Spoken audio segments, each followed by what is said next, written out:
so it's 3 of them.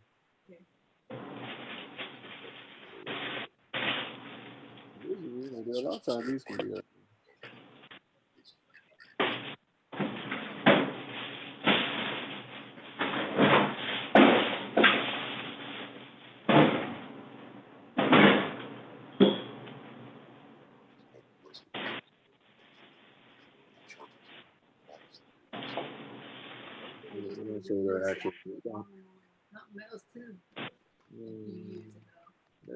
They've been out there for a while, but you just never know like who they are, who's behind. That's how they usually go because it can't be the one person. It's like a fake page. Yeah, I'll deal with that chicken later because you're gonna open some, do some now.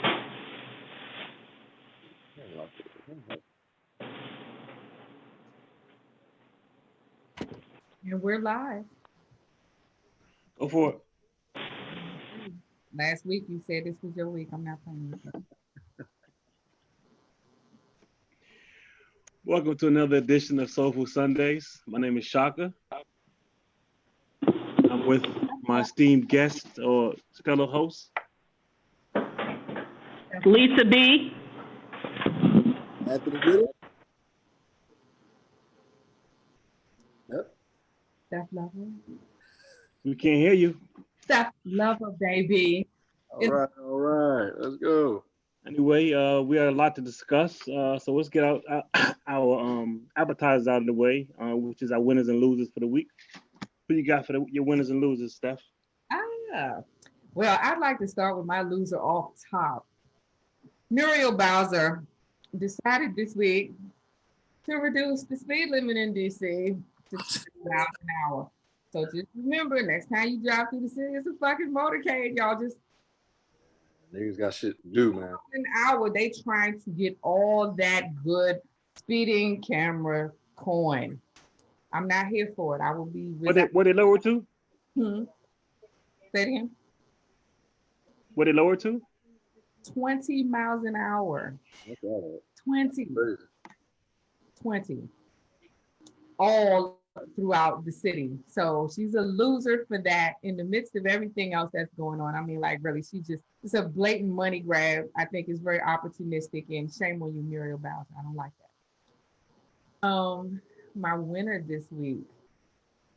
I was really excited and incited by a very passionate speech from Tamika Mallory of Until Freedom. She's my winner of the week because she woke my old ass up.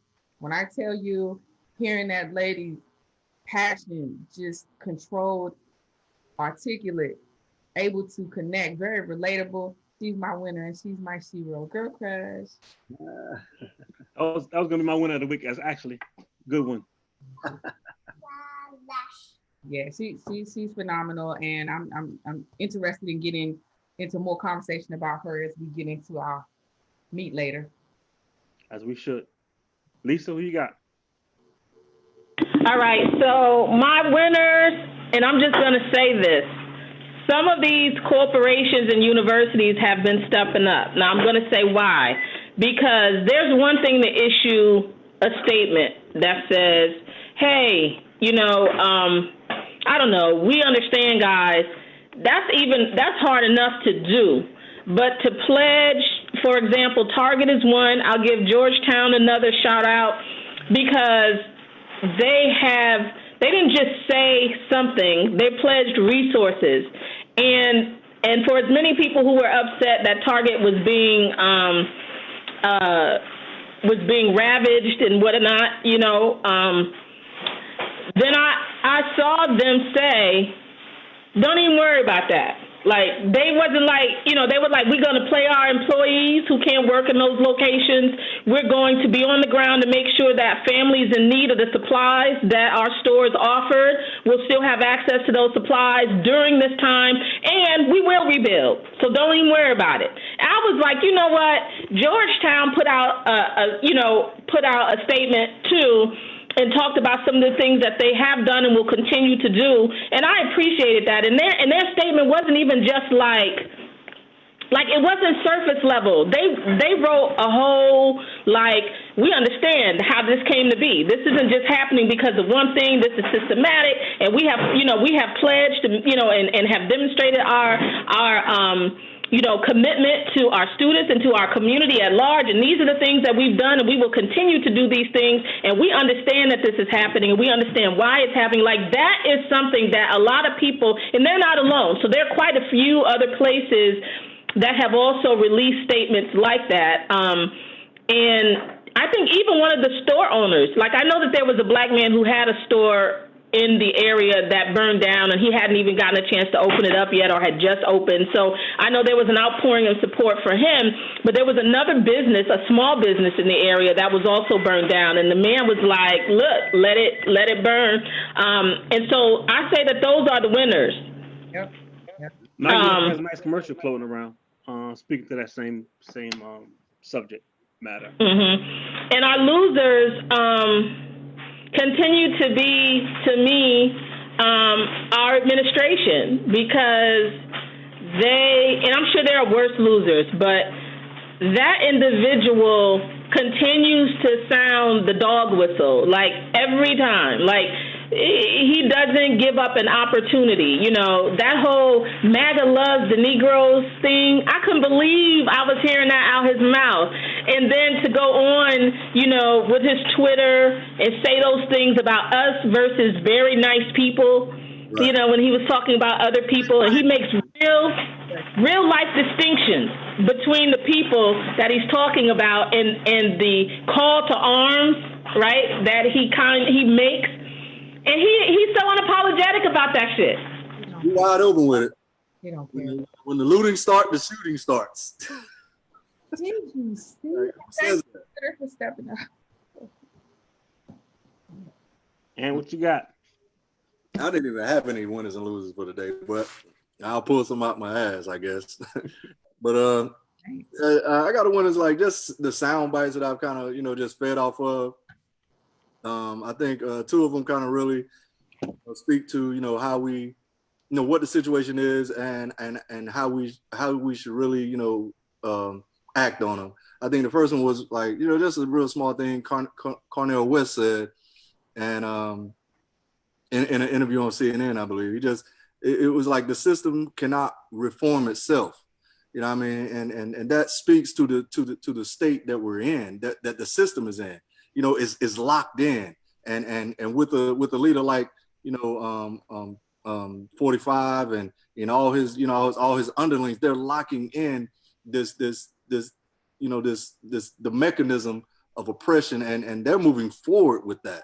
You know what I'm saying? So I don't know if like he said, the system is in a place where it can't reform itself. You know what I mean? So and that is actually a call to us.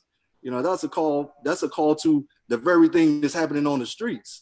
You know what I mean? So that, to me, really spoke to, to kind of identify where we are. Another one was when Killer Mike was in Atlanta, and he made some statements that, that rung true, because I believe, I don't know if we're ready to be out there yet. You know what I'm saying? I don't know if we're in a place where, where we've planned properly, we've strategized properly, you know what I'm saying? We've resourced properly.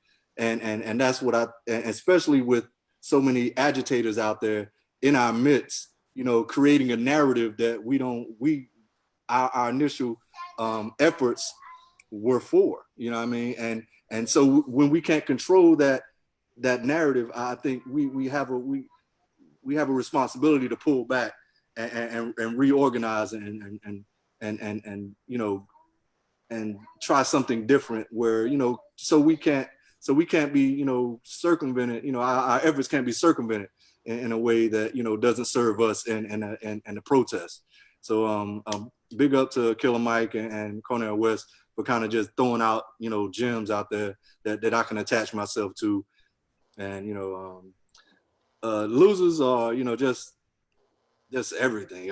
Everything is a loss right now. I don't even have a specific, thing to kind of point to, because it seems like, Shaka made a statement. I think he said it's just a double down. You know what I mean? And it's like, I just don't even know I don't even know where to start, you know, with some of the things that potentially could happen with everything that's going on. I guess when you kind of think about things and, you know, where things are, you know, it's like there's so much loss that can happen with everything that's going on. That scares the shit out of me, you know what I mean? And so that to me is just people just you know, how individuals probably are feeling in a lot of places. So that's you know, that's kind of how I feel about, you know, the loss. I don't really have one, but that kind of speaks to where I'm at with it. I agree. A lot of us are losing right now. But my losers for the week is the name Amy. I mean, we're gonna have to add Amy to the lexicon of white women we don't fuck with. Yeah.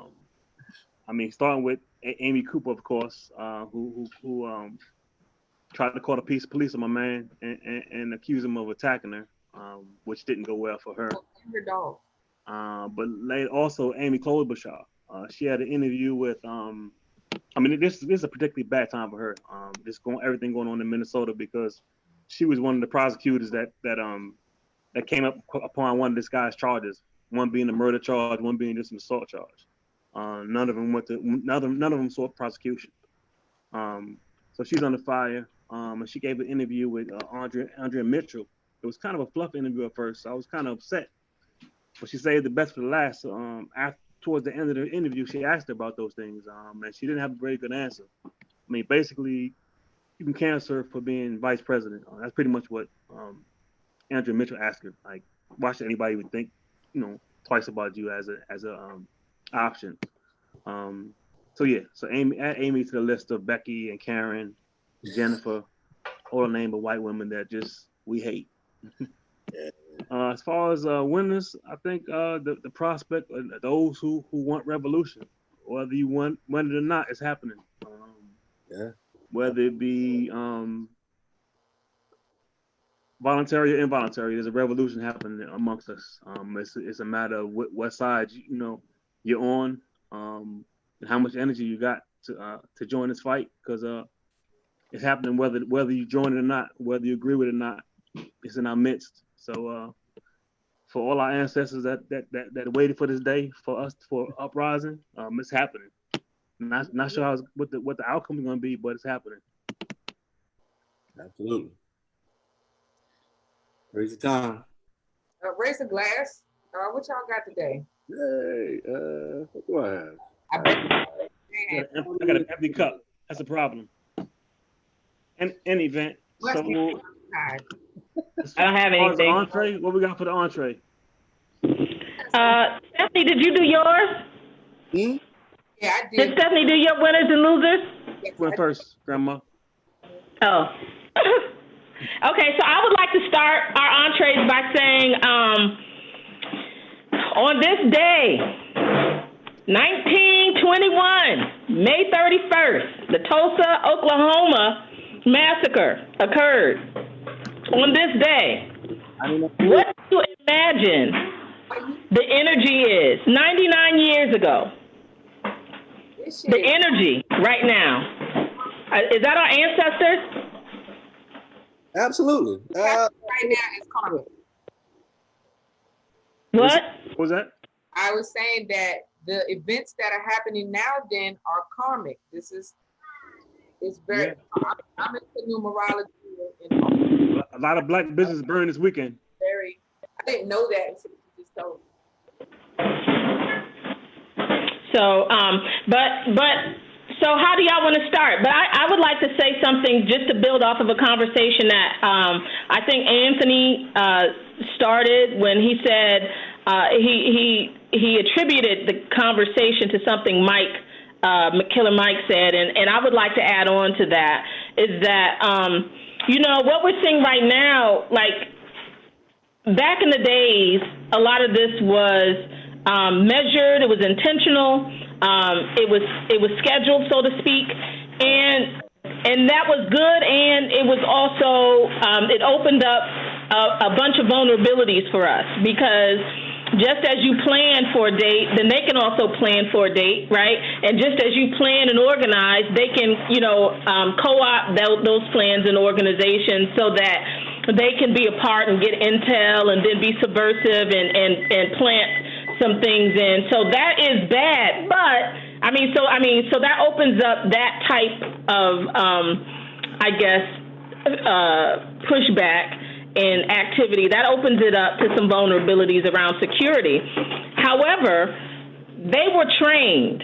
That's the one thing that we're missing in this effort, is that there are certain things that if you really want to protest, and as I said earlier, some of this was a peaceful protest, a demonstration of will and a might, and a lot of that was still met with not very polite police who were just standing around. Like when the white supremacists, when they were out with their guns and stuff, you could see pictures of them interacting pretty nicely with those people. Well, for us, it's completely SWAT team, adversarial, and then sometimes, they've been doing things to kind of incite people.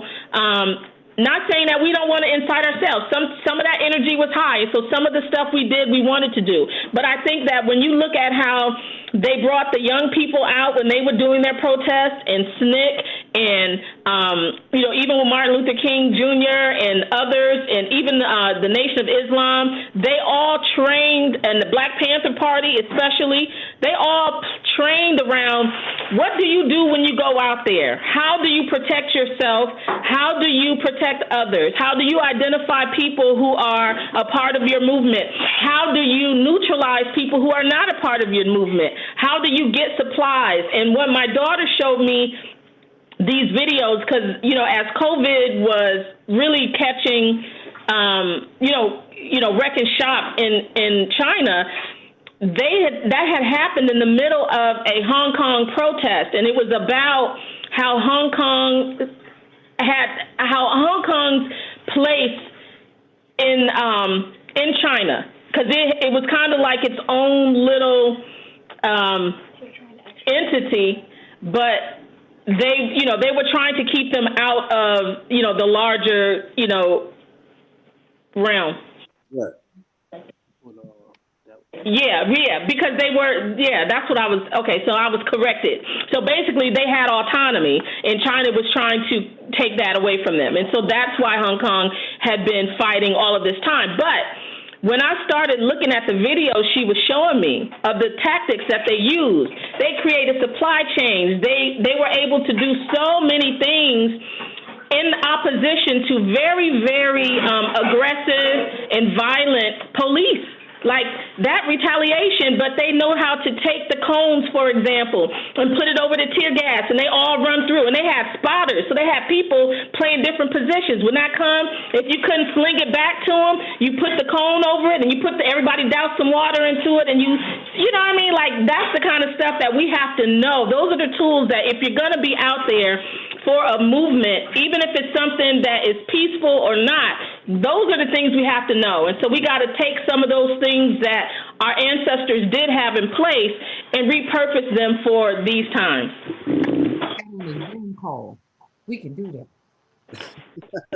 Absolutely.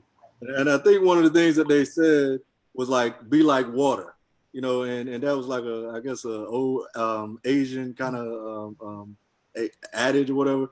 It's like, be where your enemy is not. You know what I mean? That's exactly right. That's the things that we have to do, like in a coordinated way. And when you watch the way we are out there now, we just got young people just running around. You know what I'm saying? And we got to be more of a collective and moving kind of like a hive. Yeah. Like Lisa was saying, and so to get to that point, we have to be trained. So we have to take the time off the streets line to train ourselves, to get ourselves to a degree where this stuff is like muscle memory. It's a great time for it. I mean, everybody's in the house any damn way. How do you connect? How do you grab the people who are interested in furthering that agenda? How do you really work? I mean, can we get this to work as well as we get people to download and install TikTok? I'm seeing about Probably not as fast. myself. I just wanted to see. But I mean, is there some way that we can go viral without drawing into our society? I mean, To be small cells. It's got to be personal contact.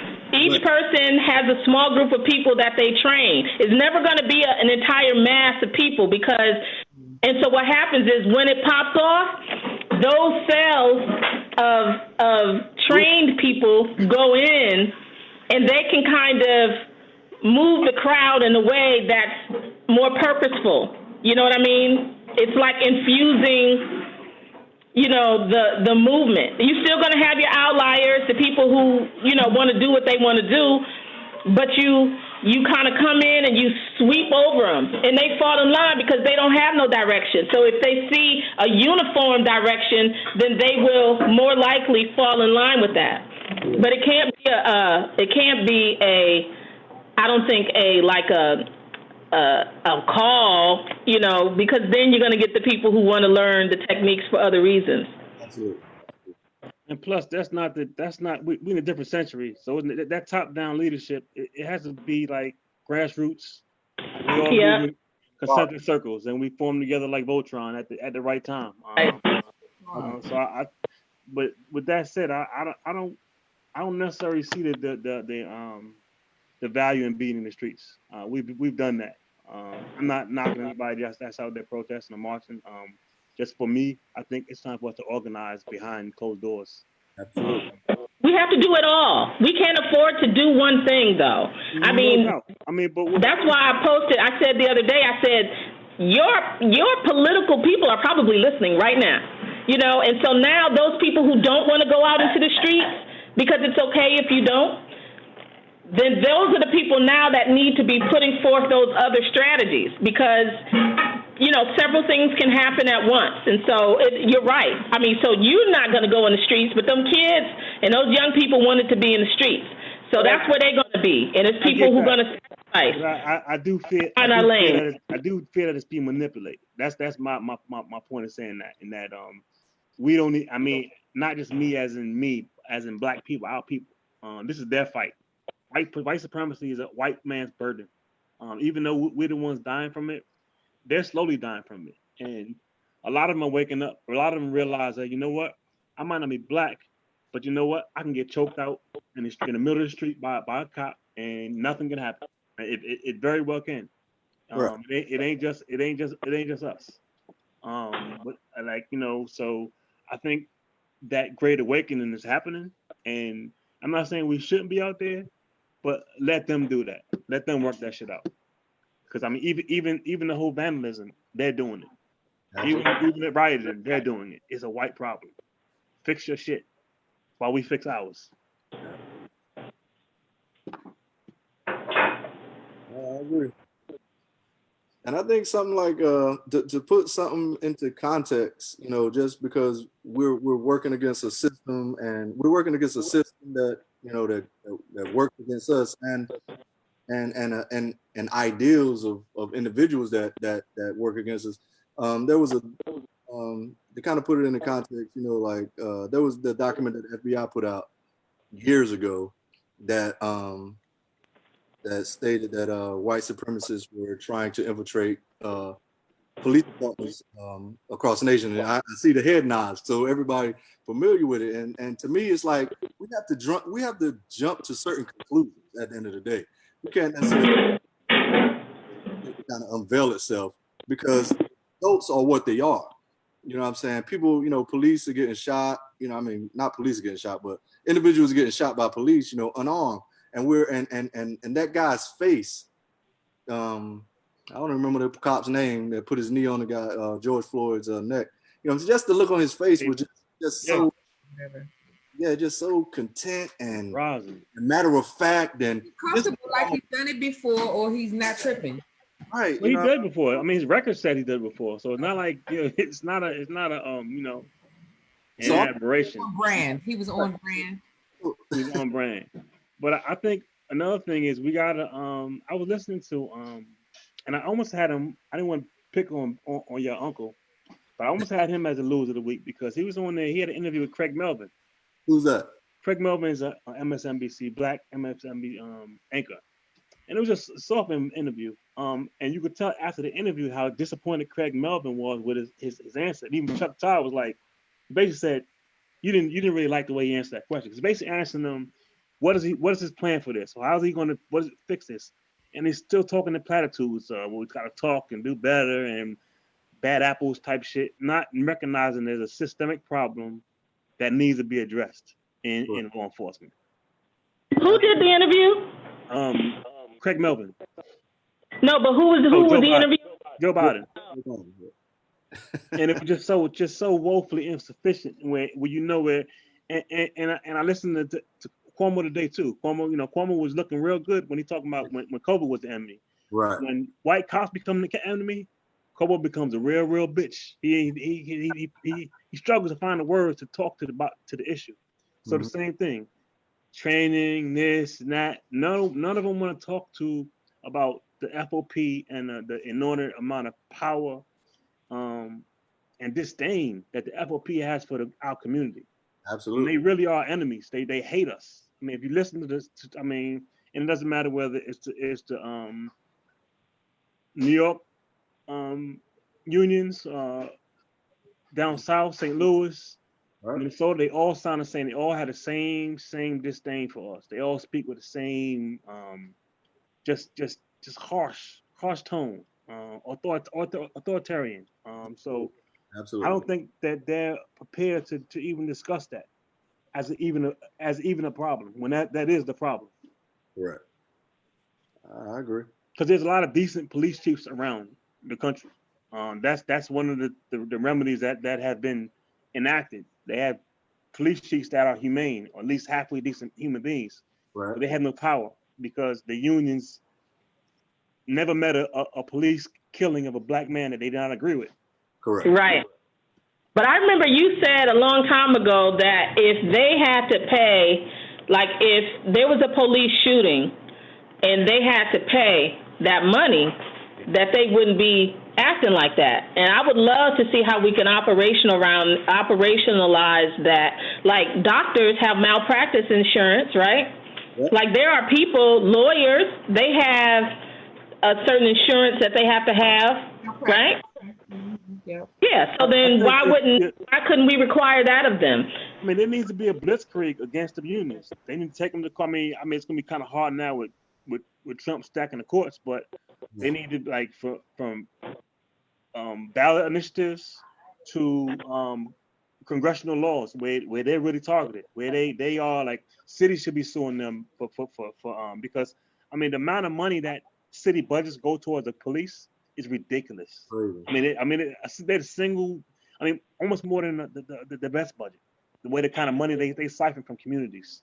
That's not even counting the suits, all the overtime these officers get. Like those overtime, them officers in Minnesota, they're making bank right now. They're happy. They love those because they well over $100,000. Easy. With those overtime incentives and stuff. Easy. Crazy. Some 200, 300,000. They're killing. They're making killing in communities they don't live. So that money's coming out of those communities, and they're abusing the citizens. Yeah. And then when the officers who do kill someone and they can't get convicted or they don't get any type of professional admonishment behind it, the cities are paying for all of those high profile except one. Somebody's family got like $1.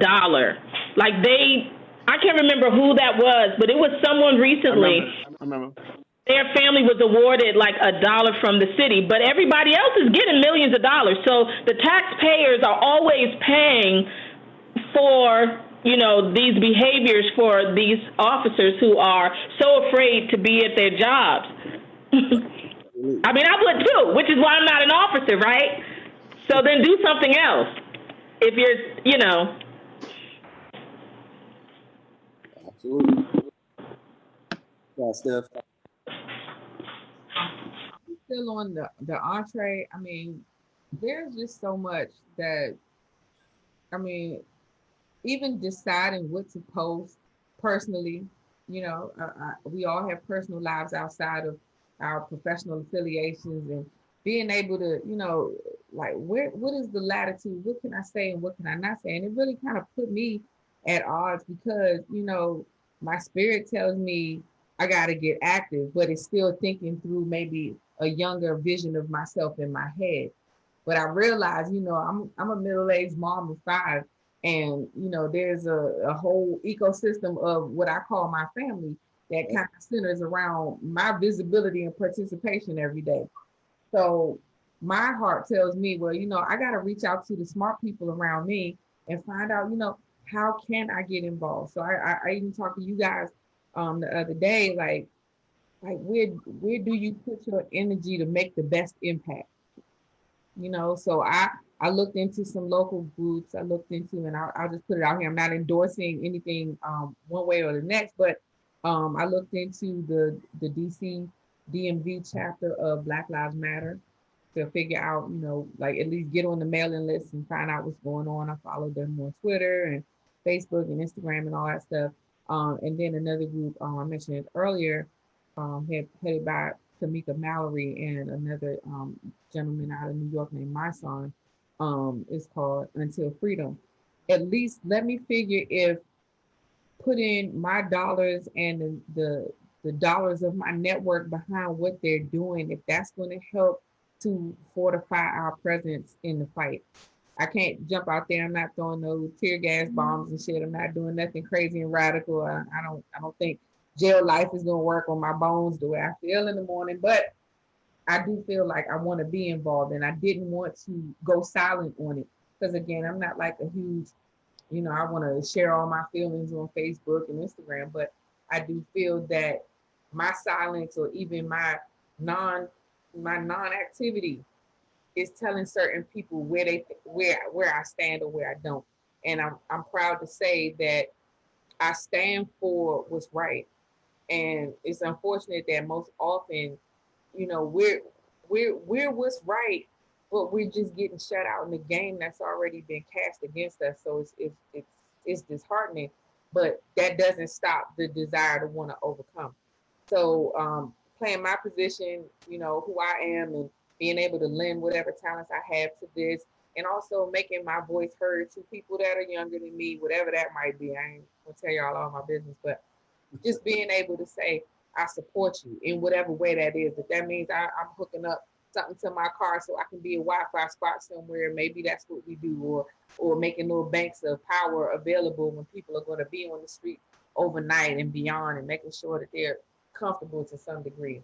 I know that feels like a mouthful, but these are the things that I've been chewing on in my head. This is what's been the entree all week. I mean, it's nothing lighthearted about what's happening or what next steps could be. I don't want that to lend to hopelessness, because there's a lot that we can do. We just got to use our brain and our wisdom to impart the plans to the people who are out here just energy. We got to help direct. We got to feed the energy. And I think all of those suggestions are exactly the answer to what you're saying. You know what I mean? It's like we gotta do exactly what you're saying, but we have to do it in numbers. You know what I mean? So that way it's more robust. It's more actually going to feed our organizations, feed the people that are out there with the energy. You know what I'm saying? So whether it be through funding, certain organizations, or actually going out, like you said, grabbing resources that kind of help on not on the front line but the back line, water, just helping these organizations. But we have to be trained and well, strategize in a way that actually gets directs us in a direction that gets the results we actually shooting for. But yeah, I mean, I think all those things are what needs to be done. You know what I mean? And we just have to do it in a more collective way. And start out small, like Shaka was saying, just start out grassroots and span out from that. At that point, everybody knows somebody. It's a spider web effect. You know what I mean? You start with a small group, you start in your house. You got friends, you got people that you connected to.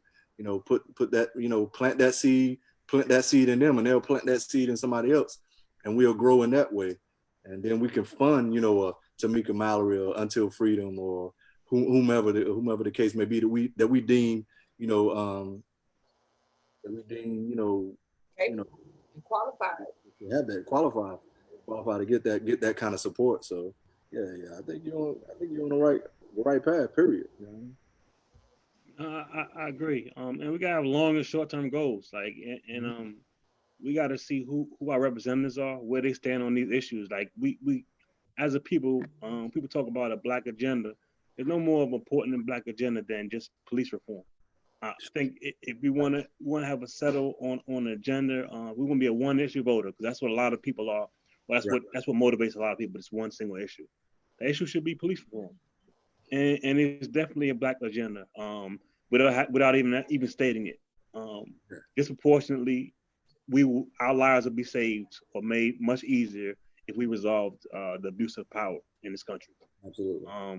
And who had the best plan? I know Castro had the best plan coming in the Democratic field, but seemingly none of us really cared. We'd rather just go with a name. I think it's incumbent upon us to actually start thinking and stop being sheep and accept I think a lot of us have a problem accepting our fault in this, and we played a part in this. We played a part in this mess that we are right now, and we don't want to criticize ourselves. We don't want to be introspective, and we don't want to criticize our elders or whoever else is responsible for this. But we don't have to. I don't think we have to. I think we do, because I'm gonna tell you why. Because okay, go ahead. I'm tell you why. Because we don't. They double down. If we don't, because if even now, I guarantee you, most people that selected Biden, they won't say they was wrong. They won't say, nah, they'll just say, stop talking about them. You're gonna mess it up for them. And that's not true. That's not a true reckoning. That's being okay. It's pompous. It's bougie. It's arrogant. It's okay to say, you know what? I fucked it. And it's not how to do it, bro. It could be anybody else on there. You made a mistake by going with somebody that is inefficient.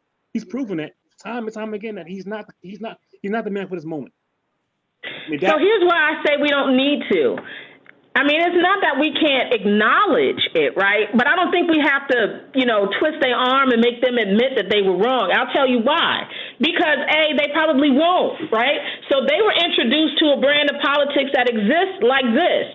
Now it's for us. See, that's why I don't think we got to blame them, because now you old as shit, Shaka. Like, I'm not. I'm still young, but you are old. So we can't really be like we're them like now, right? And so I feel like that's too much energy that we spend in trying to get them to say, okay, I messed up, right? And that energy could go towards us. And I ain't even just saying Bernie. I'm saying we can just reframe how politics are done. And it's not going to be easy, but it's still our responsibility, because now... That's the reason why I say they should, because here's the thing. Like, if right now, we all agree that Biden is our only chance. That right now, for Biden and apocalypse, that's pretty much what the vote is right now. How else? I mean, you want to convince the people that are reticent to vote for him now. You want to convince them. You can't convince them by saying, "Shut up and vote." Or you can't convince them with an argument. You convince them by saying, "You know what? After this, I'm gonna join you in the revolution." And that's not what we're hearing. We don't hear that from them. What we hear from them is do it and keep doing it. That's it. There's no further analysis. There's no further analysis. There's no promise of saying, okay, we're gonna make this better. It's just that's it.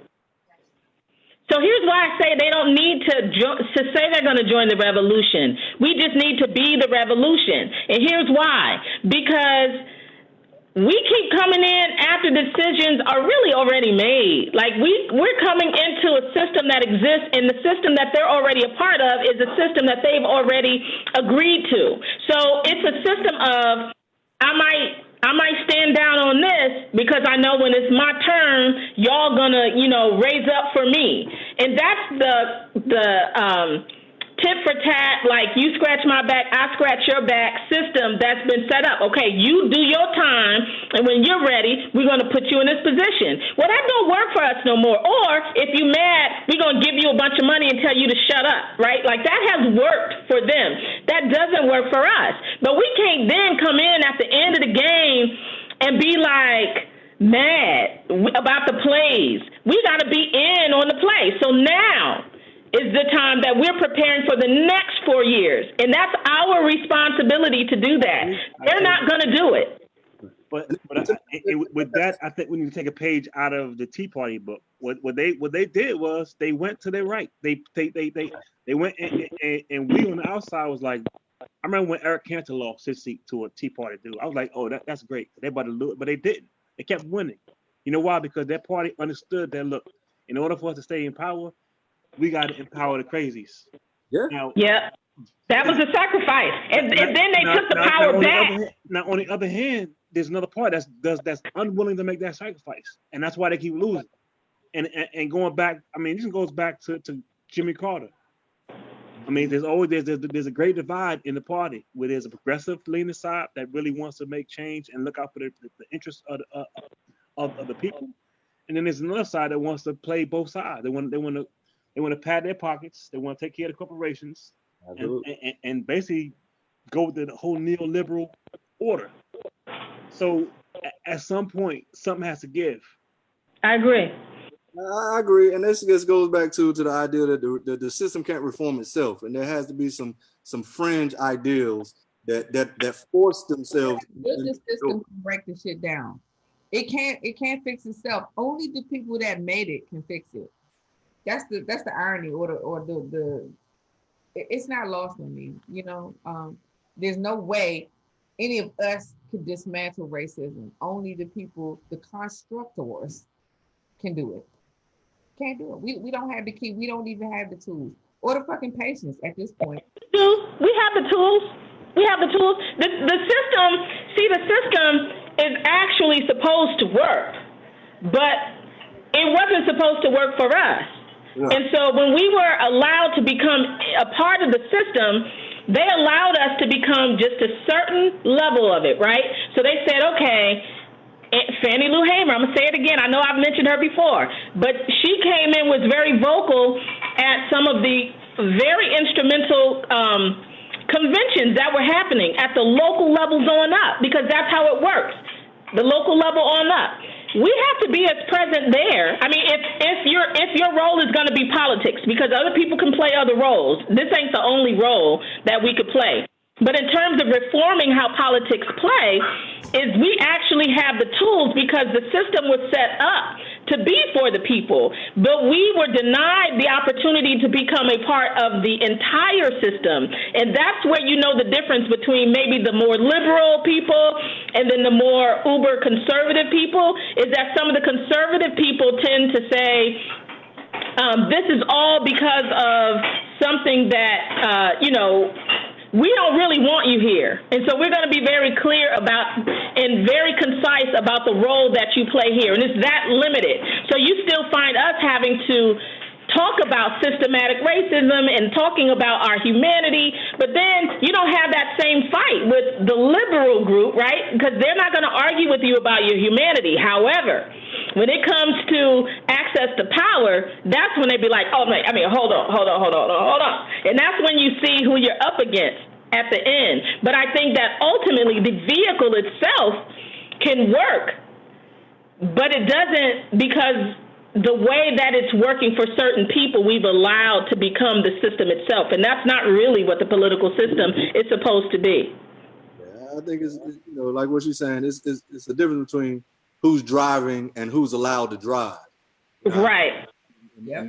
And they cut off. They cut that access off at a certain degree. You know what I mean? And to me, at every level, like Lisa was saying earlier, like there's different. We can do more than one thing at a time. And the one thing we have to be consistent about, from our perspective, is pressure on many different levels, grassroots, in the system, out the system. There has to be, and we have to understand that. So there's a learning curve that we have to actually, understand. You know what I'm saying? Political, from the, financial, from the grassroots, whatever. But there has to be and that's what the Tea Party did. They applied pressure to their own, to their own, and where they were invested in to flip flop and switch up. Who ran what. You know what I mean? So we have to do some of the same things on a number of levels. You know what I mean? And that pressure has to be there consistently, and we have to understand what these mechanisms are, how they work, and then from a political standpoint, get in there. You know what I'm saying? But the system, the system corrupts. You know what I'm saying? Like you said, money. People get off of money. The system corrupts, and that's why it works. That's why it works the way it does. Because as soon as somebody with great ideals, great potential, Obama for that matter, you know what I mean, he gets in the system, they're gonna corrupt him to a degree. You know what I'm saying? And that's going to be enough for the system to keep trucking along down the trail. You know what I mean? And ultimately nothing changes at the end of the day. So we have to. You know what it reminds me of? It's a susu. You know how when you get in, right? We're gonna all put in, and then everybody gets something. And it's kind of like if I get y'all to all put in, and then I'll drop out before y'all can get y'all money. That's kind of how I think people look at why they don't want to move away from the way politics are structured right now. Hey, baby. Because I think they're waiting on their time to get their money out the susu. And if we interrupt that... More Ponzi. Huh? Yeah, more like Ponzi.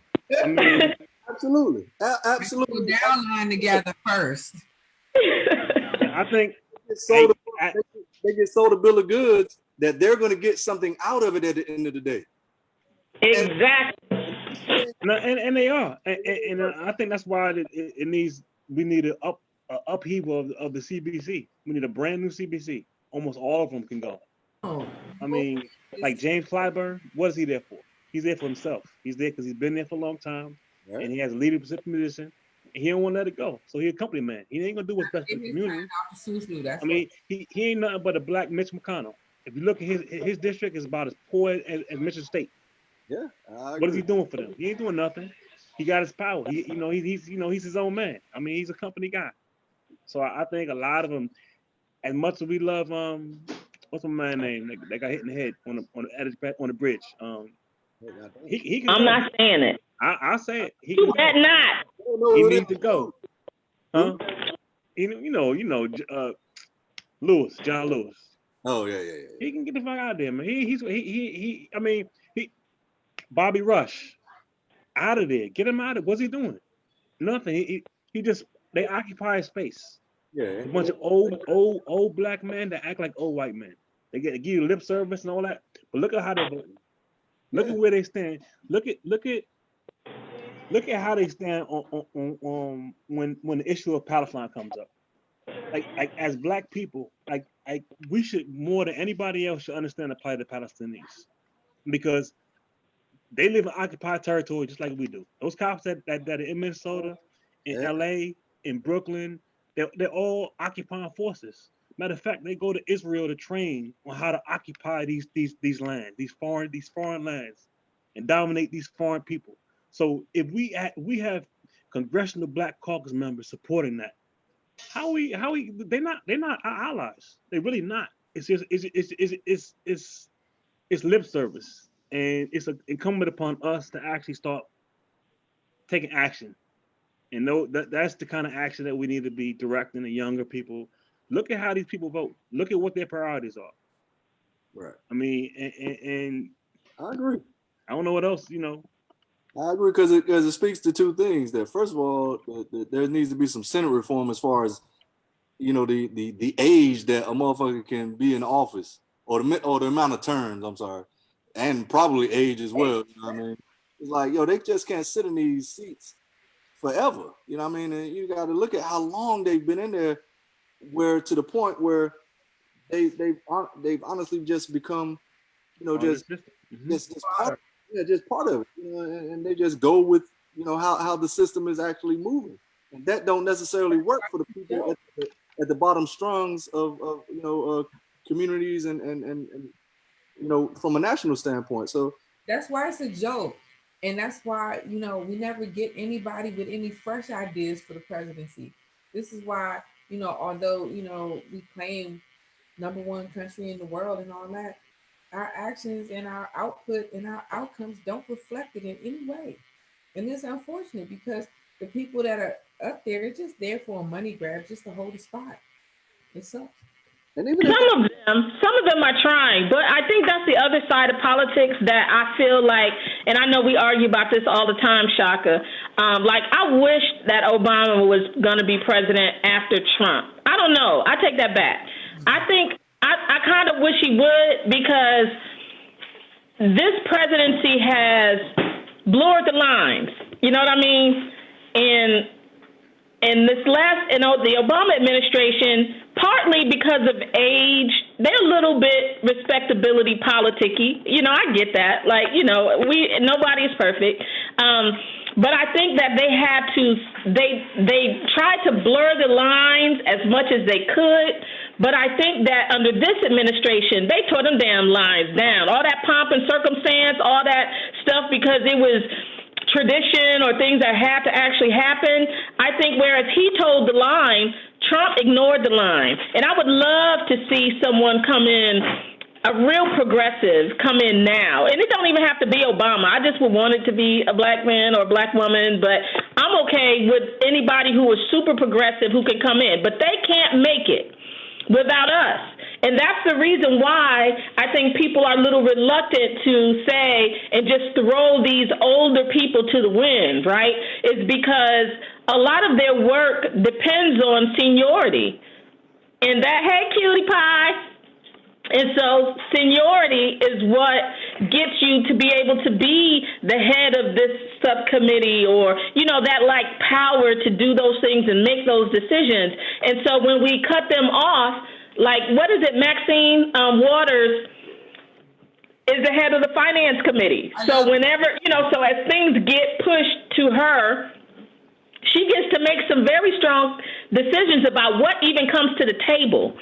And those are things that I think we have to find a happy medium with, because a fresh person coming in, especially without us, the citizens, propping them up and consistently following up and flooding these offices with information and stuff, and a pushback. Without, in the absence of that, it don't matter who we put there. I get what that is, but I mean, in the case of committee heads, all that really means is the lobbyists come directly to you, and you're able to extract more gets from lobbyists. I mean, I'm not saying that's her intent, but at the end of the day, when you're a committee head, that means whatever industry that comes over your purview, you the man or the woman. But that's important, because it's means it's important. I get that. It's important. Stable. It's also important fundraising. You look at the money that you get. Look at the money James Clyburn takes from the health insurance companies.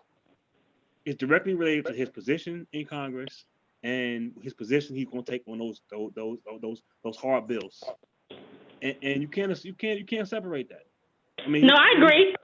They're not sitting there. They're not sitting there to be committee heads to be the vanguard of what's going to happen to us. I mean, I'm not saying they out there not looking out for our best interest when they can, but if our best interest and their best interest don't intersect, a lot of times they're not going. We're gonna lose. Correct, yeah. So I mean, at the end of the day, like, what is it like? I don't feel like we need to be supporting you just so you can get a committee, without. No, I don't say that at all. I agree with that. Not at all. I was just saying I think that's what I think makes people not want to shake that, rock that boat, is all I'm saying. I wasn't saying that it was the best decision, but I think that's kind of the other side of it. And I think what has to happen is, like, there has to be a consistent rocking of the boat, you know what I mean? And that's why I say we got to be in a place where we're applying pressure to those people in seats in the Senate or the Congress, that they're not comfortable enough to sit there and make deals that aren't to their constituents' benefit. You know what I mean? We have to have certain pressures. They can't be comfortable enough to vote on certain legislation that doesn't necessarily serve us, because they know we'll react. That we'll have a, every 4 years that they could be out of there. You know what I mean? And we have to have that consistent pressure to that end, that they don't necessarily get comfortable making these kind of, putting in legislation these kind of deals, basically, that benefit them and probably corporations or outside of where the reason why we put them in office. So that pressure has to be consistent. That keeps them on their toes. Right now, they mad comfortable. They mad complacent. They'll go with anything, with any piggybacking on any legislation that puts something in their pockets or put something in somebody else's pockets that benefits them at the end of the day. So from that and from the political landscape, we have to have something. We have to have a mechanism in place that's constantly putting pressure. And that's what has happened, because they can't be comfortable. They shouldn't be comfortable in those seats. Crickets. Agreed. Ranking. Okay. No, I mean, you made excellent points, and I think that for a lot of people who are not usually in tune to this degree of what's going on around them, including the COVID, the conflicting stay-at-home restrictions for the various jurisdictions within the DMV area, I think people are overwhelmed. People are concerned still with, oh wow, I did not make my May rent. That next stimulus may or may not be coming. That was something that was also a concern prior to this social outrage. We were still outraged at the fact that people got a $1,200 check. Some people got this $1,200 check recently. And some people are still trying to decide, do I buy food or do I pay my rent? People with medical expenses that now lost their job, that was their source of health insurance. There are a whole lot of other equally important issues that remain, despite the fact we're still talking about racism and its effects dozens of years after this was supposed to have been resolved through some legislation. So I think people could be feeling like really disgusted and disappointed by, the government on the federal and the state level. They don't know what they're supposed to be paying attention to, because all they were worrying about was surviving in the first damn place. They're like, damn, now some political shit gonna break out too. Oh my God. I was just trying to make sure I had enough money to take the kids somewhere for their birthday later this year. Everyday type of goals and expectations for the people who were making it. A lot of people are not making it. A lot of people have to revise their whole landscape of thought processes that lead them to success every year by their metrics. A lot of people don't do the goal setting and all of that, but you see it in your end results, your outcomes. What am I able to do? A lot of people have lost opportunities. There's a whole small business segment that got screwed on this. All of the relief efforts were exhausted, and it didn't really translate well into our community, least of all our community in the framework of being a small business. There are a lot of people that are just now getting approved for their unemployment within the state of Maryland, where I live, and they still haven't gotten the money, but they're just now getting approved. This is outrageous, and for most people who don't have anyone to give them that hand-holding direction into how does my voice and my vote make a difference, people are feeling hopeless as hell. Yeah. I don't have nothing for that. I'm sorry. Can't hear you, Lisa. We can't hear you. I said, so where are you all on us opening? I'll tell you that one of the things that I saw was that back before racism took over, it was like it did a handoff with COVID. They was like, hands, do.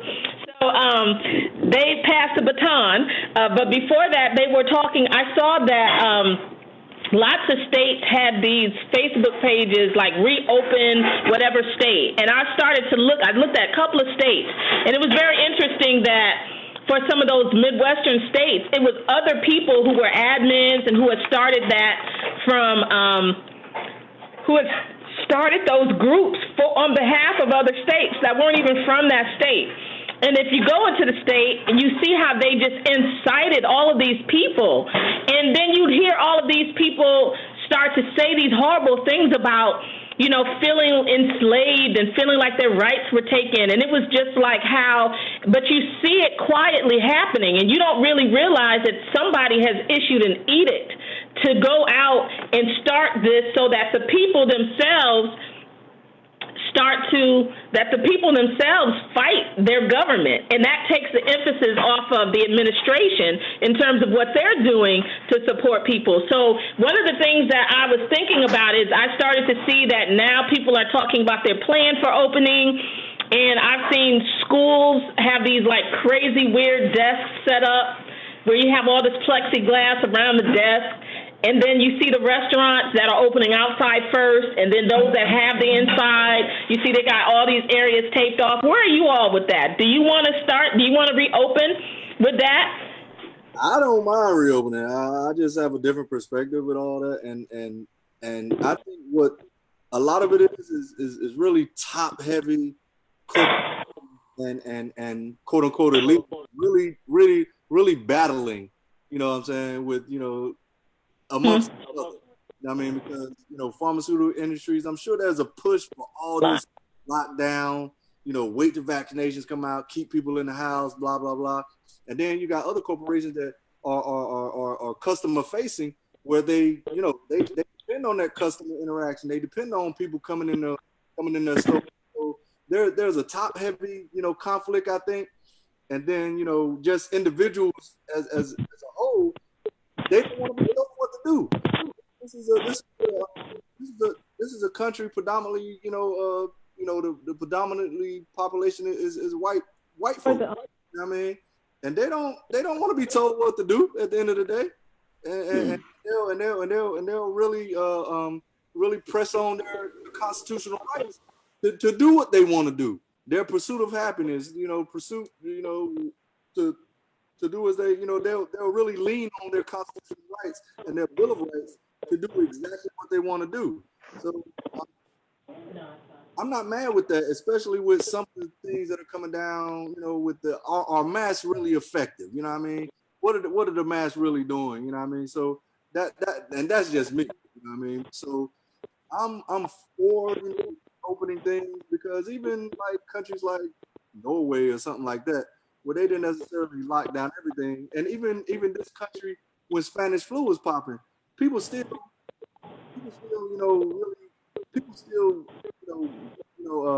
had the ability to maneuver through the community and do commerce, what have you. They just wore masks, and shit like that. But to this degree, where people are told to stay in the house, that I'm not 100% on board on that.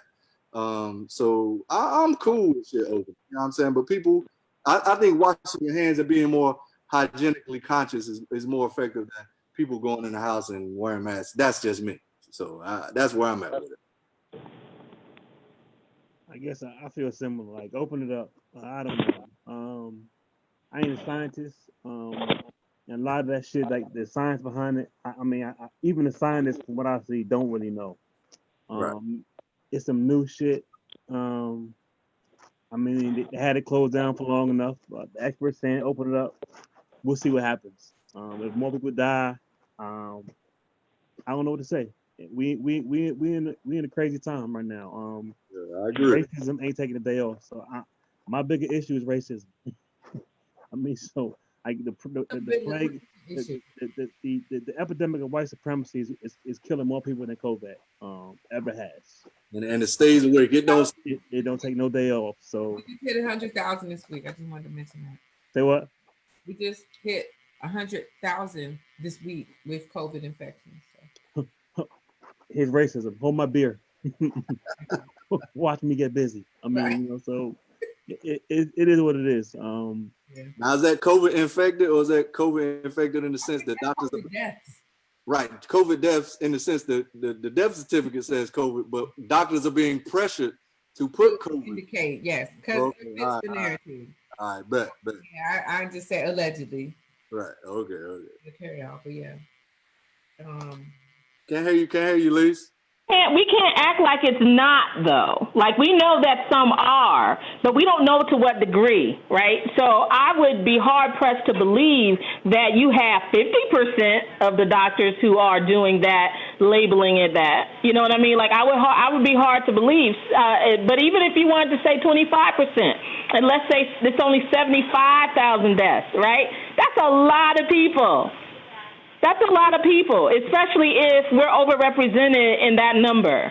So I just think that on one hand, we have three things to talk about. We have maybe you don't die. Maybe 80% of the people do live. But what does that experience not dying from it look like, right? And how are you assured whether or not your ability to survive will be a comfortable, experience, right? Well, I think that has a lot to do with how people are treated, because I don't think people are being treated properly.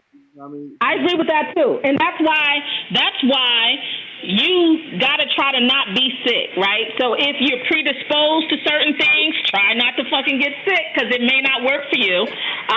You know what I mean? So yeah, so being extra precautious is important, rather than people saying that, oh, everybody doesn't die, or people are fudging the numbers. Yeah, that might be true. I don't want to find out what that shit actually looks like firsthand, though. So I'm gonna let y'all go out and kick it. I thought maybe in round 3. Maybe. I think more of it should be an impetus really for us to get our health in order. To really start taking care of ourselves, be knowing that, decrease the morbidity within us. And that's the greatest lesson I think we need to learn. And I think it's fool's gold to white folks. The white folks out there, I think they really believe that they can't get it. It's a black disease. I mean, they filter information differently. So they once they got it in their mind that, look, it's not us. It's not an us thing. It's them thing. It's a I think that's fool's gold. Also, I think there is such thing as herd immunity. So at some point, we do want that to really settle in, so that we can have some kind of immunity towards it when the second wave comes. Absolutely. Because from what I'm understanding, again, I'm not a doctor. I'm only just listening to the ones on television. Some of them make sense. I kind of use my discernment, but they said the second wave could be a lot worse, potentially. And we should be prepared for that. So we want to have some degree of herd immunity. So if anything, I'm hoping that our people, when the next wave hits, we ain't the ones that's gonna be needing the respirators and stuck in the hospitals. Absolutely. I think we had it already. I hope it's true, and I hope that we are able to pass those wonderful antibodies to our loved ones. Yeah, I think it's totally about being, immune conscious. Like, honestly, it's about how your immune system, reacts, and how much you build it up. You have to be active about building your immune system up, because that is the cure.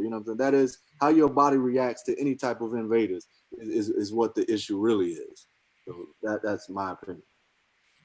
And for this particular disease, back to Shaka's point, it's helping in the interim, right, improve your immunity, but it's also just being healthier, right? So if we know that it's getting overweight people, at a different rate, or people who have asthma, or people who have certain things, then as much as you can manage those things ahead of time, we should continue to do that. Where's Dr. Sabi? No, okay. He had died. In a better place. He's in a better place. 2020, right. Man. What are we gonna do about 2020? 2020 it's almost a wash right now. It's gonna be a mass hypnosis on New Year's Eve. We're gonna be like Men in Black. None of this happened? It's crazy. What if 2021 is worse? Yeah. No, it's not. You know why it's gonna be better? Because it's the end of the world. And it's the end of the world as we know it, right? So a lot of things are going to have to change. A lot of things are going to have to change. And I think we know that certain things can't go back. And we just need to make sure that as we rebuild and as we come out of this, that we are in the place to push things not back into order, but in a new direction. And that's on us. Either we sit back and let shit go back and we pretend everything is normal, or we make sure that the people who need the support get the support. We have the systems in place to do the things that they're supposed to do. People are engaged in politics. People are building their businesses. You know, like, we've got to make sure that moving forward, we never forget. Right. Absolutely. I think it's like that. What's that song? It's the end of the age as we know it. You know what I mean? So that doesn't mean it's the end of times. It's a transition to something different. So it's the people who tell you that, right? It's people who the people who say it's the end of the world. It means something different for them than it may be for us. I agree. It's like the New World Order. I remember back in the day, I used to read like Behold That Pale Horse. Yeah, like William Cooper's books. I used to read it one way, talk about the New World Order being a bad thing, but now I understand it differently. Whereas the New World Order coming from that right wing, that right brain, reptilian brain, they see the world coming together as one people as a bad thing for them because they can't dominate. Correct. When we all separated, like, you know, divided we fall, united we stand, divided we fall. So that's how they conquer. That's how they conquer the world. I mean, we dealing with a beast. I'm talking about the white man. That's a minority in the world, but he controls the world's wealth. Absolutely. I mean, why? Because he's been able to dominate, and that's been the whole the 20th century and prior. That's how it's been from the Industrial Revolution. Even before that, they've been controlling the tides, and they've been able to do that because they've been able to dominate people pretty much since the invention of the gun. And they've been able to dominate people because they take large groups of people and turn them into small groups of people. You know what exactly. I mean? And they make it tribal. And that's why tribalism, like, that's why what I was saying before, we got to be able to look out for our tribe without being tribal. Correct. We can't afford tribalism because that's what we lose, because our strength is in numbers, and not just our numbers, because we represent the meek. Well, we talk about this, the meek of the earth, with the meek, that where we are the true, we are Jesus. The story of Jesus, that's the story of the Black family. Like, that's us. If we're able to, that's what one thing that bothered me about the Christianity within us is that we fail to grasp the meanings of a lot of the symbolism that we fall for, that we are slaves to. We don't understand the symbol. Absolutely. That is us. Like, we are the children of Israel. We are that people. Yeah. And we don't understand that shit. I believe that, symbolically, we just, however it's categorized and described, we fit that description more than any other group of people ever. Period. And we're not claiming our throne. It's time for, like, Black men and Black women to finally get over the insignificant things that separate us. I mean, and there is a lot of strife between us and y'all. I mean, we see it every day on the internet. We see how it plays out. How, whether it be the whole Gayle versus Snoop thing. There's a lot of things where we're hard on each other because we oppress people. Hurt people. And I think the more we open up these conversations among each other, and it's cathartic. You know what I'm saying? And we need that. We need to break through this transition we have right now, because we got a fight ahead of us. We got a beast that's like Becky and Bob. They on the same page. They're ready. They on the same page. They're not playing. Becky, Amy, Karen, they all on the same page. They prepared and they organized and they're strategizing against us right now.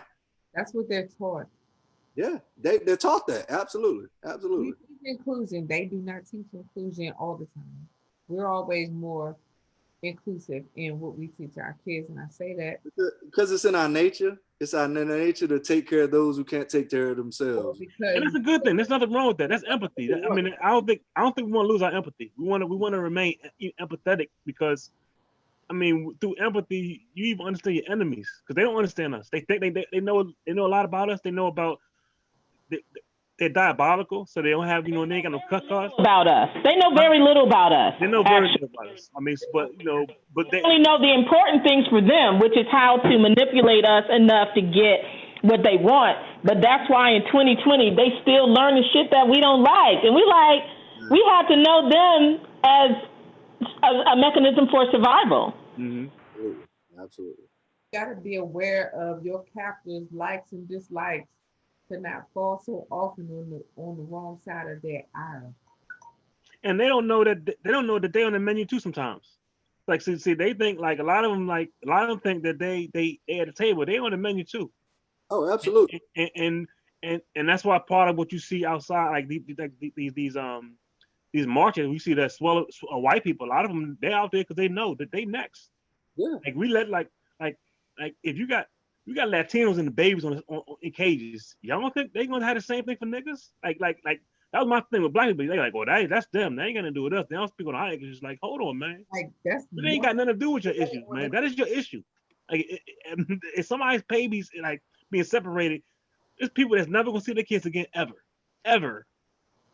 They in traffic, whatever. They're gone, and our government's like, fuck it. We ain't got. You shouldn't have came here. That's our problem. Like if that don't hurt you, that don't cut deep to you, right. Then there's a disconnect in you. And if you were born white, you'd probably be a racist. You'd probably be a MAGA. Yeah. But MAGA loves the Negroes. MAGA loves the Negroes. Well, MAGA loves certain Negroes. I mean, like MAGA. I mean, because there are some MAGA Negroes, and they're new kind of coon. They're not your typical coon that grew up or have always been of that right wing ideology. It's something about that narcissism that brings out a lot of people like Kanye. It's the narcissism. He's a narcissist. Like they identify with that shit. Absolutely. So it becomes them. Yeah. So where do we direct our attention? Because of course we brought up like a ton of issues that are just levels, different layers to the bigger issue. Like where do we? Because to me, I feel like part of the thing I think Shaka brought up earlier was like police reform and stuff like that. So do we concentrate on that? I mean, because it was one of the, I don't know, something just made me feel some kind of way. I saw a video of a police officer, in his riot gear, and of course he threw up the white power sign. Y'all saw that? To me, that just fuck with me. That just speaks to the arrogance of they've infiltrated the police departments as we know it. They've been the police department. They ain't infiltrate. You just found out. Absolutely. We knew that. I mean, actually, I think in like 2010, Janet Napolitano, when she was the head of the Homeland Security, she put out a memo that that white supremacists have infiltrated all levels of law enforcement, but she rescinded it because they made a big stink about it. Right. And I hate to say it, Obama they took it back when they should have doubled down on it. A lot of it too much, and that's why I kind of agree with you when you said you wish Obama came after Trump, because he'd have been more emboldened, because he wasn't emboldened, because that was a clear. I mean, that was something it was a clear and present danger, and they should have doubled down on it and leaned into it. Instead, they took it back. It's almost like it never happened. Because they were safe at that point. They were good.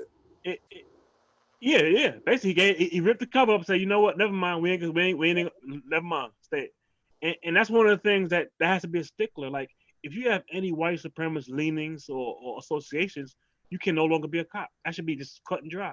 If you have a record of abuse like this dude had, he had a long rap sheet. You can no longer be a cop. So we have to fight for the laws to be zero tolerance. You cannot do, like if you can't be, if I had an industrial job and I dropped a pallet and destroyed a product, they're gonna drug test me off the break. Before I even go back to work, they're gonna drug test me. Absolutely. If you shoot somebody in the line of duty, you took somebody's life, you should be fucking tested on the spot. Tested and investigated at that point. Exactly. Instead, they get to hide. They get to scrub their social media for a few days. Like, we still don't know the other 3 officers' names that killed Floyd. But only his brother-in-law. So coming in the door for me, there should be a thorough investigation of individuals because we're giving them a lot of power. A lot of power on the streets, especially now with how Trump has, kind of doubled down on Having enough representation to make this claim. Say again? Of non-white whites in Minneapolis. So we have the numbers. So here's to your point. So what we should do is everything. How about that? Every single thing. So that means that the people who want to start their businesses, they should start their businesses so that they can employ other black people. The people who are interested in politics, then that means that they need to start creating these little networks of people and I'm going to do it, okay? So I have a page called Political Asylum, right? And that is because I want us to start to move out of the traditional way that we engage politics into something else, because it's going to have to happen. So I'm willing to be a part of that by sharing information. I've written templates on how to engage, so that people didn't even have to write the shit. They could just text, they could just email, they could just tweet what I've written. And you know what I mean, to build that momentum. So you're going to need people who want to do whatever it is that their gifts and their talents allow, and then the other people support them in that effort. Right. Whether that's real estate, whether that's investing, and whether Shaka, we talked about before, PACs, because there are political action committees that already exist. There are some that are very conservative leaning, but I'm saying that there are lots of them that are progressive, and we need to be supporting them. Yeah, I agree. Now, like I was saying, like Lisa's saying, we have to be on multiple fronts at the same time. Yeah, that to me has to happen because we're so behind the curve, you know what I mean? Because these organizations are 10, 15 years ahead of us as far as getting their individual, getting their organizations in line with, to the point they know how to act as soon as the opportunity presents itself. But you know what? We'll look back in 5 years and be like, damn, look how far we came from 5 years ago today when we organized our networks. Right. Absolutely. Of the 4 on this line have at least 5 to 10 people you can reach out to and make an immediate impact today. And if that was to honeycomb out, I love to hear that terminology about a honeycomb, because it just speaks like that's the way we should work to make a difference.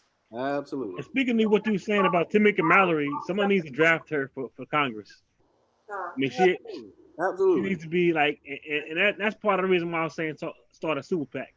I don't know. I haven't done the research yet, but I don't know. I know I have a set of ideas and policy prescriptions, as I know y'all all yourself. I want our own platform. I don't know what a Black agenda is, but I have ideas with that. We all have ideas. We can put our heads together and come up with a platform, and maybe shop it to whatever existing PACs that are out there. If not, start our own. Because we need to, we need to get more skin in the game on all levels, not just Congress, from the school board. It's because a lot of those ideas and how they shift society, the ideas are incubated from the lowest levels. Correct. In numbers. Having them conversations. I agree. I'm with it. Not yet. What you say, Steph? I said it's not by and large that we're having these conversations, not yet. Right. Yeah, we just got to connect them, because people are having them. It's just connecting it. And there's a reason why these networks aren't circulated as easily. I mean, there's a reason, because then it gains momentum and people start to get involved, and then people feel. So it is up to us to make sure that we continue to circulate it. But I do have something for our dessert. I would like to know what you guys are either watching or reading, or what you're doing to keep yourself uplifted. I'll start. I just watched The Banker, which was really good. And there's a reason why it wasn't promoted, and it's not because it was such a good movie. It was some bad things happening, and they didn't do it rather than risk a national conversation about it, which would impact the movie and the message of the movie. So I'm sad, but I actually am okay. But if you guys get a chance to watch The Banker and Jeffrey Epstein's little thing, which after watching that, I'm convinced he's still alive. Like, I believe he's alive. And let me see. There are 2 books that I would recommend. One is called White Trash, and what it does is it really, I think that Black people could read it, but I really would like white people to read it too, because it's written by a white woman, but she talks about how, poor white people, where the separation actually occurred. And one of the reasons why that's important is because you'll start to see the Civil War kind of happening around the elites. That's kind of happening right now too, and that happens. And once they take each other out, then they'll turn to separating themselves from poor white people too. But until then, they're going to continue to use them. But that book is a great book to read. Yeah, and I think they have some documentaries, documentaries on YouTube that are titled White Trash. I haven't watched them yet, but I wonder if they're the same thing you're talking about. Is her name Nancy Eisenberg? Yeah. Okay. I don't know her background. She could be problematic, but the book itself is very eye-opening.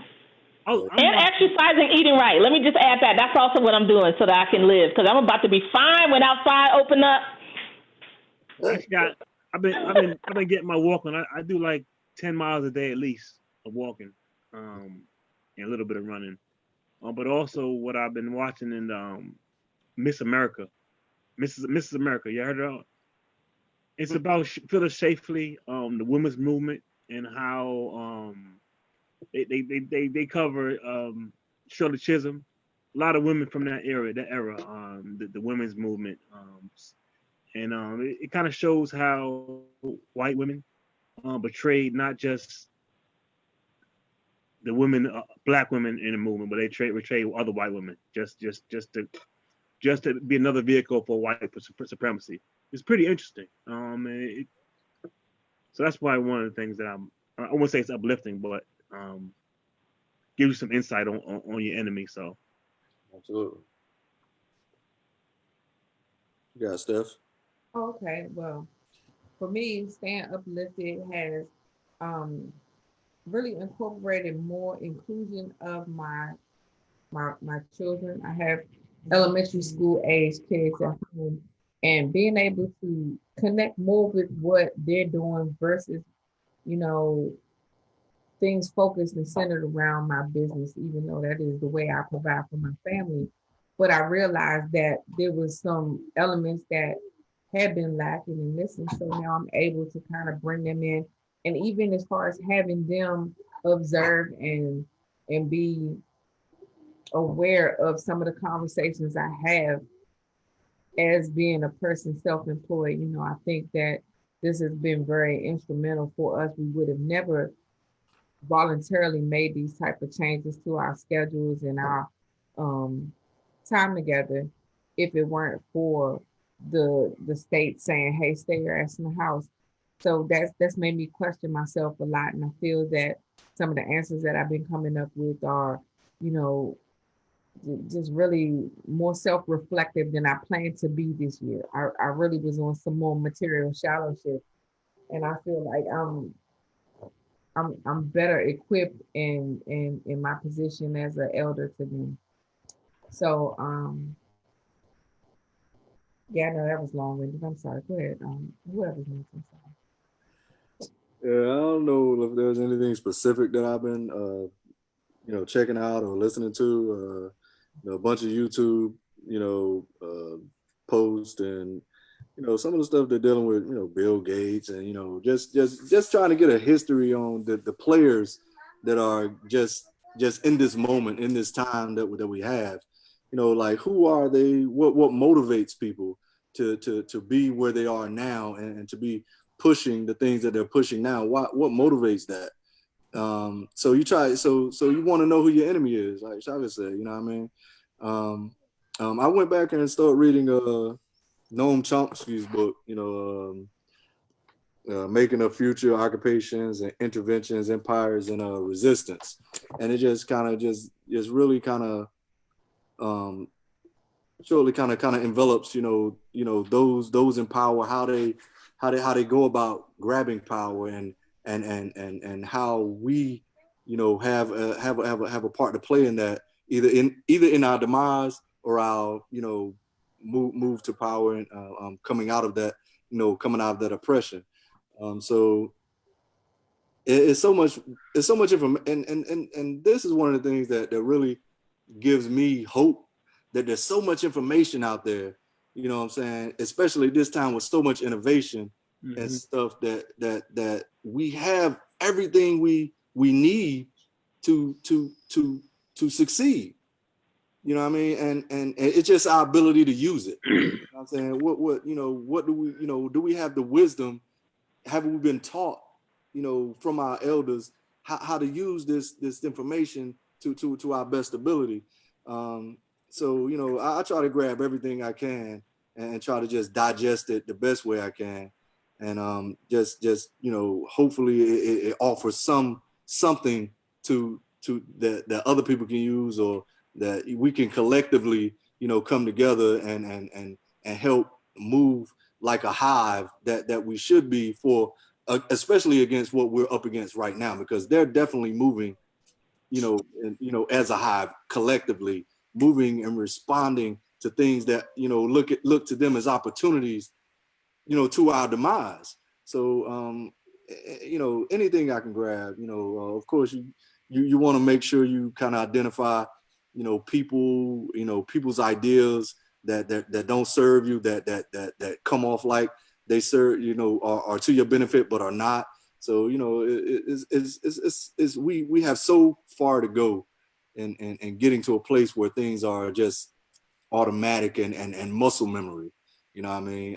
So yeah, I don't know if that means anything or says anything. No, I get it. I take solace in the fact that we are in an information age, and the more informed you are, the better served you are. And our enemy is on a different track, where they're in the anti-intellectual stage of life, where they facts don't mean anything, and they don't operate off facts. So eventually, we're gonna lap them in the area, because we're in the information age.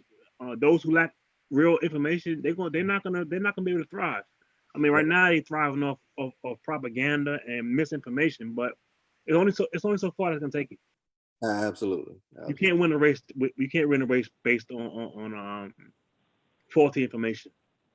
Absolutely. So, I agree. To the extent that catches up to them, then we'll be at a better have better leverage. But we're getting there.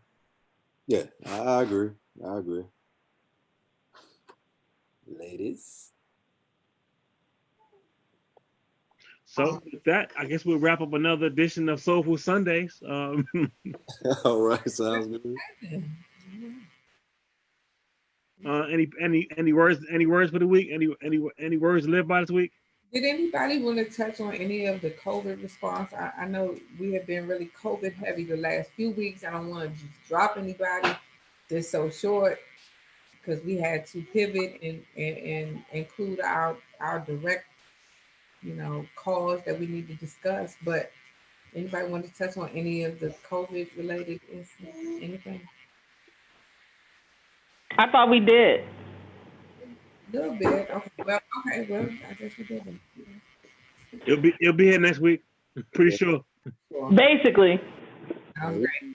Right. Hopefully we gonna have them 14 days. The people who was out in them COVID streets, so we gonna be able to know what that looked like. Well, I'm finally getting a haircut on Thursday. Okay, you got an appointment. Okay, got an appointment. So I'm good. Yeah. All right. All right, y'all be safe. Hey, y'all be easy. And leaving just big, just hour, just really think about those who we lost, the George Floyds, all the way back to Rodney King's, and think about those lives that have been lost, you know, in between that time span, and we sit in the same space now. So we got a lot of work to do because too many lives have been lost to not really, you know, doing what we're doing now, really galvanizing, you know, getting collective thought together so we can do something about it. So those lives have been lost, those George Floyds, those Breonna Taylors, those Ahmaud Arbery's, all the way back to Rodney King. Now back to the slave patrols. Absolutely. I mean, absolutely. Everything, because it's all a collective, you know, in the physical and the spiritual. So we owe that to them, and I feel like this is at least the part of the conversation that leads to that, you know, leads to that effort. You know what I mean? Definitely. All right. Hey, All y'all. right, that'll be easy. Yeah. Good rest of your weekend, man. All right. Yeah. Yeah. Bye.